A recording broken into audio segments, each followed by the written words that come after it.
मैं आपका अपना प्रदीप दलाल और अभी हम मौजूद है टीकरी बॉर्डर पर।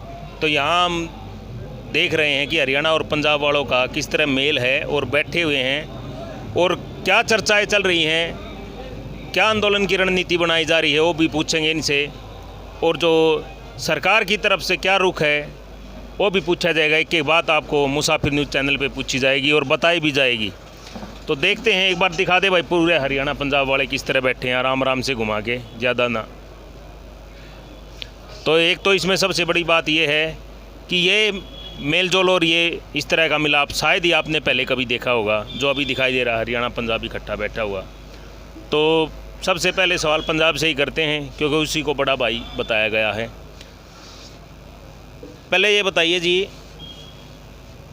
कि जो सरकार का रुख है वो आपको कैसा दिख रहा है? सरकार मानेगी या नहीं मानेगी? सरकार को मानना पड़ेगा। मानना पड़ेगा। हम बैठे हैं, हरियाणा पंजाब हमारा भाई है, हम एक साथ हैं। एक और बात बताना चाहूँगा, एक आप समझना चाहिए, ये छड़ों की सरकार है, कोई बिहार नहीं है इसमें। हाँ, छड़ों की सरकार है,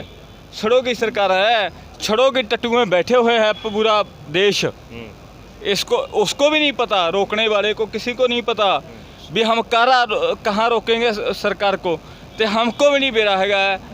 तो पंजाबी जी बोला तो सानू भी नहीं ये गल दी हैगी ਵੀਰੇ, ਤੇ ਕਿੱਥੇ ਰੋਕੂਗਾ ਸਾਡਾ ਇਹਨਾਂ ਨੂੰ ਪਤਾ ਲੱਗਦਾ ਹੋਣਾ ਕਿਤੇ ਹੋਣਾ। ਇਹ ਛੜਿਆਂ ਦੀ ਸਰਕਾਰ ਹੈ ਦੇਖੋ ਜੀ, ਤੇ ਵੀਰੇ ਹੈ ਤੇ चलो भाई, अभी इन्होंने अपने विचार रखे हैं, अभी कुछ और हैं पंजाब वाले बैठे हैं। हाँ बाबा जी सत श्री अकाल।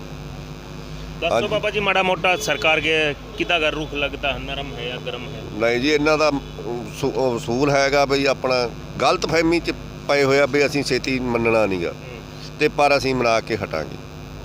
उन्ना चਿਰ असीं हिलदे नहीं इत्थों धरने तो कदे भी नहीं। असीं भुल जाण भी ये जां हाड़ी वड्ढण चल जा वड़नगे जां आपदा काम करन चले जाएंगे, इत्थे ही रहेंगे। 220 से भी ज़्यादा किसानों ने शहादत दे दी, लेकिन सरकार की तरफ से कोई नुमाइंदा या कोई प्रवक्ता या कोई मंत्री या प्रधानमंत्री ने कोई बयान भी नहीं दिया। कोई बयान नहीं दिया जी, अजे तक कोई बयान नहीं दिता जी। मुख्यमंत्री ने किसी ने भी सानू साथ या कोई सांत्वना प्रकट की ना जी, करी नहीं जी। ये बहुत बड़ी बात है कि जो सरकार की तरफ से किसी का कोई बयान नहीं आया, किसी प्रवक्ता या वक्ता का। तो अभी हरियाणा वाले बैठे हुए हैं, उनसे पूछते हैं। सरकार फिर से गाँव में समझाने के लिए आ रही है। मैं आपको बताना चाहूँगा इस चैनल के माध्यम से, जो आपने सवाल किया सरकार समझाने के लिए आ रही है। सरकार तरह के हथकंडे इस आंदोलन को दबाने के लिए चलाए हुए है। सबसे पहले इस आंदोलन को जो आंदोलन चला था, जो ये कानून लेके आई थी, कोरोना का बहाना बना करके हमारे देश का जो विकास है उससे रोक करके इन कानूनों को लागू करने के लिए कोरोना का जो रूप दिया वो हमारे में कोई मतलब बीमारी नहीं थी। मैं खुद इस चीज़ का भुगत भोगी हूँ। एक दिन भी घर पर हर रोज़ बाहर जाते रहते थे, समाज सेवा में लगे रहते हैं। तो कहीं भी किस कोरोना का कोई बहाना लेकर के जो काले कानून पास किए हैं इन्होंने, तो उसको उन कानूनों को लागू करने के लिए सरकार ने पहले तो जो इन किसानों ने अलग अलग राज्यों में जो धरने किए थे उसको दबाने का काम किया। लेकिन जब भी नहीं चली, तब किसानों ने, हमारे किसान नेता, हम किसानों को लेकर यहाँ दिल्ली के बॉर्डर पर पहुँचे। तभी भी हरियाणा सरकार को आदेश दिए गया कि इन पंजाब के किसानों को भी रोको और अदर स्टेट के आ रहे उन किसानों को भी रोको। लेकिन ये किसान है, ये छोटू राम की देन, हमारे दीन बंधु सर छोटू राम की, उन्होंने हमारे को सचेत करके जो गए थे, उन्होंने कहा था बोलना सीख लो और दुश्मन को पहचान लो।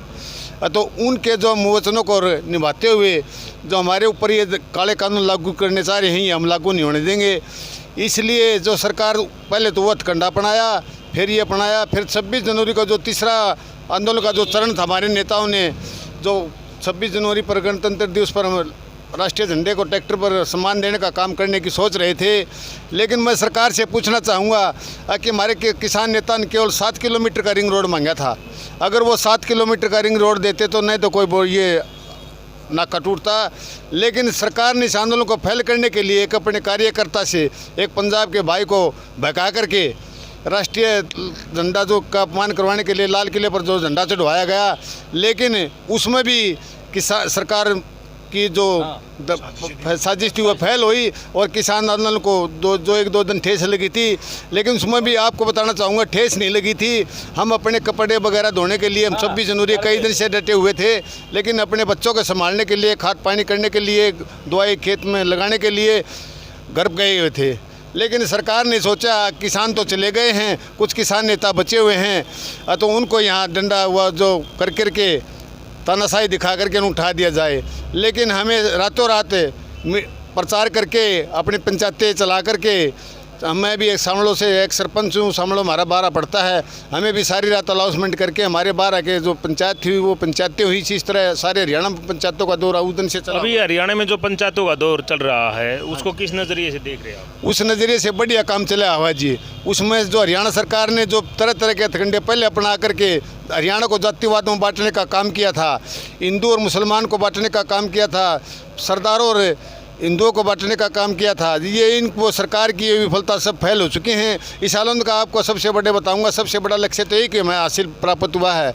इसमें न तो जाति धर्म की बात है, नहीं कोई जात पात की बात है, नहीं कोई किसी कमेरे हुआ उसमें, चाहे इसमें कर्मचारी भी हैं, मजदूर भी हैं, किसान भी हैं, छोटे व्यापारी भी हैं। तो ये तो फिर जन आंदोलन बन गया। हाँ, जन आंदोलन यहाँ इंडिया का नहीं बन गया, विदेशों में बन चुका है। आप बताइए, सरकार समझाने आ रही है तो समझ जाओगे, मान जाओगे? भाई हम तेनू बाट देखा एक बार सरकार समझाना आओ तो सही। हम तो बाट देखने लग रहे हैं, एक बार गाँव में आके देखो, वो जो नेता है ना, नेता उन्हें न्यू बेरा पट्टेगा अब के सरकार हो के आदमी हो है, जो जनता के ऊपर मतलब परेशान कर रखी हो जनता। किस तरह परेशान है? रोड पे बैठे हैं भाई, अपने मतलब जो हमारे आने वाली पीढ़ी है ना उनकी लड़ाई लड़ रहे हैं, फसल और नस्ल की। फसल और नस्ल की लड़ाई। यार एक बात और है, आपके माध्यम से कहना चाहूँ, यह लड़ाई जब 30 साल लगी, जितने दिन साल लगी, हर चीज़ में हर भारतवासी है, पूरा देश इस लड़ाई में साथ में खड़ा है और खड़ा रहेगा। इसमें ये नहीं भाई कोई धर्म की बात नहीं है, कोई बिरादरी की बात नहीं है, सब साथ हैं और आंदोलन खूब चलेगा। मुद्दे क्या क्या हैं आपके? भाई जी सबसे बड़ा मुद्दा देख बात है, देख अपने की है किसान नहीं चल रहा है, सब तो जरूरत जो ज़्यादा जरूरत अपने हरियाणा में भी पंजाब में भी सारा जरूरत रहे डीजल की। सरकार रोज का डीजल का भाव डालने लग रही है। ये जो नेता आज बने अंडे हैं, कोई अध्यक्ष बन रहा है बीजेपी का, कोई धनखड़, कोई स्मृति ईरानी थी, ये सारे जो अर्धनग्न हो गए, ये जो 63 रुपये 64 रुपये डीजल होया करता ना, अर्धनग्न हो गया, आंदोलन कराया करते ये किसान नेता बन नहीं, ये जो अच्छा नेता बने हुए हैं, जो नेता जो अपने ओम प्रकाश धनखड़, स्मृति ईरानी, ये उस राज्य में ये आंदोलन कराया करते हैं कि भाई इतने भाव बढ़ गए डीजल के, गैस के इतने बढ़ गए। इनने धीरे धीरे वो एक काम कर दिया, वो तो उस टाइम पर नहीं था भाई, आदमी ओट ले था, ईब तो ही नहीं काम कर दिया, आदमी ओटने का भी ना रहा। यार सब्सिडी एक नॉर्मल सिलेंडर आ रहा था, गरीब आदमी जो खेत में कमाओ है ना, वो अपनी रोजी आगे बहुत मुश्किल देखो। ये बात कोई उठा क्यों नहीं रहा? हम उठान लाग रहे, हम तो कभी कमा भाई महंगाई, भ्रष्टाचार और आदमी मतलब धर्म के नाम पे बांटने वाला जो धंधा इस राज्य में होया है ना, इतना किसी राज्य में नहीं होया भाई। पैसा भी 45 रुपये 5 दिन पहले करा था, बहादुरगढ़ से रोज तक अलग 55 रुपये किराया लगा, बस में आया हूँ। बस का किराया इतना डीजल बढ़ गया हो तो बढ़ना लाजमी था। आपका क्या नाम है? चैनल के माध्यम से बताना चाहूँगा, आपने जो आप सवाल कर रहे हो भाई, ये सरकार ही समझाने का प्रयास करी है। ये सरकार समझाने का प्रयास नहीं करी, इस सरकार ने एक नई चाल चली आंदोलन को फैल करने के लिए। ये 4 दिन पहले अमित शाह ने जो मीटिंग करी थी वो किसान जाट नेताओं को बुलाया। ये अदर कास्ट में ये प्रचार करना चाहती है सरकार अमित शाह के माध्यम से। अकबर ये आंदोलन ये दिखाया जाए इस आंदोलन में केवल जाटों का आंदोलन है। अकबर उन जाट नेताओं को बुला करके अकबर जाटों को समझाना है, अदर कास्ट को ये समझे, चाहे उसमें कोई भी कास्ट है दूसरी, अकबर ये तो केवल जाटों का आंदोलन है। लेकिन हम तो हर एक जगह जा रहे हैं, उधर हम तो देख रहे हैं 36 बिरादरी बैठी। हाँ जी बैठी है, जी बैठी है। जिस तरह दोबारा फिर गांव में दोबारा तीसरी बार गांव में जिस तरह अपने जो एक और सरकार जो बार बार कह रही थी भाई ये आंदोलन है, इसमें आतंकवादी बैठे, फलाने बैठे, इसमें फंडिंग होती है। फंडिंग आपको बताना चाहूँगा आपके चैनल के माध्यम से, फंडिंग नहीं होती। किसान 10-10 रुपये 50-50 रुपये मेरे गाँव में प्रति एकड़ के हिसाब से चंदा करते हैं। जिसका जमींदारा थोड़ा बड़ी है वो 10 रुपये ज़्यादा दे देता है। तीसरी बार गाँव में चंदा होने लग रहा है। अब मेरे भी कल गाँव में दोबारा फिर गाँव इकट्ठा होकर के दोबारा प्रति एकड़ के हिसाब से तीसरी बार चंदा करेगा। लेकिन अपने गाँव में किसी का यहाँ कोई हाथ फैलाकर कोई नहीं खाता, सब आप अपने यहाँ भंडारा लगाते हैं, आप अपना खाते हैं, आप अपना करते हैं। लेकिन सरकार ये तरह तरह के जो बदनाम करना चाहती है ये बातें छोड़ दे। और सरकार में मोदी सरकार के आपके चैनल से प्रार्थना करना चाहूँगा, आपका कुछ नहीं है, लेकिन देश को जो बर्बाद करने जा रहे हो, इस बर्बादी को आपको कीड़े पड़ कर मरोगे अगर ये चीज़ नहीं सुनी किसानों की। किसान इतना रो देगा आपको, अगर इसमें आपका नाम काले कानून अक्षरों में लिखा जाएगा, जिस तरह कानून काले अक्षर लिखे। जो कव है ना भाई, एक बात और बताऊंगा, रोहतक जिला है, बलियाना मेरा गांव है। मेरे गांव में तो मेरी गले बैठे देखा भाई, ये पंडित जी भी हैं।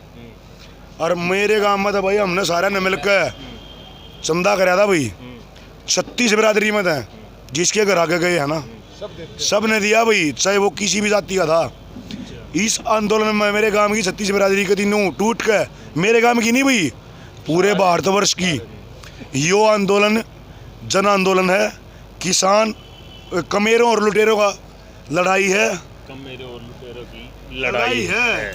ये भी बहुत बड़ी बात है। और 36 बिरादरी इसमें साथ चल रही, सबसे बड़ी बात है। आप कहाँ से आए हो जी? आप पंजाब से हैं भाई साहब? कौन से जिले से? मानसा जिले से हैं। मानसा जिले से आए हुए हो, तो क्या लग रहा है इसका आंदोलन का रुख किस तरफ जा रहा है? सरकार बातचीत के लिए बुलाएगी या ऐसे ही बैठाए रखेगी? बुलाएगी, मानेगी सरकार तो मान जाएगी, मनानी पड़ेगी। 12 दौर की भी हो चुकी है, कुछ हो ही नहीं रहा। नहीं, हरदम सरकार तो मान जाएगी भाई साहब, वाले तो आंदोलन तीखा करेंगे और तीखा करेंगे। अच्छा, और आगे बढ़ाओ। आगे बढ़ाएंगे। किसान एकता जिंदाबाद, किसान एकता जिंदाबाद, किसान एकता जिंदाबाद, किसान एकता जिंदाबाद, हरियाणा पंजाब भाईचारा जिंदाबाद, पूरे भारत का भाईचारा जिंदाबाद, पूरे भारत का भाईचारा जिंदाबाद, किसान एकता जिंदाबाद, किसान मजदूर एकता जिंदाबाद। तो भाई बहादुरगढ़ से मैं प्रदीप दलाल, नमस्कार, धन्यवाद, राम राम।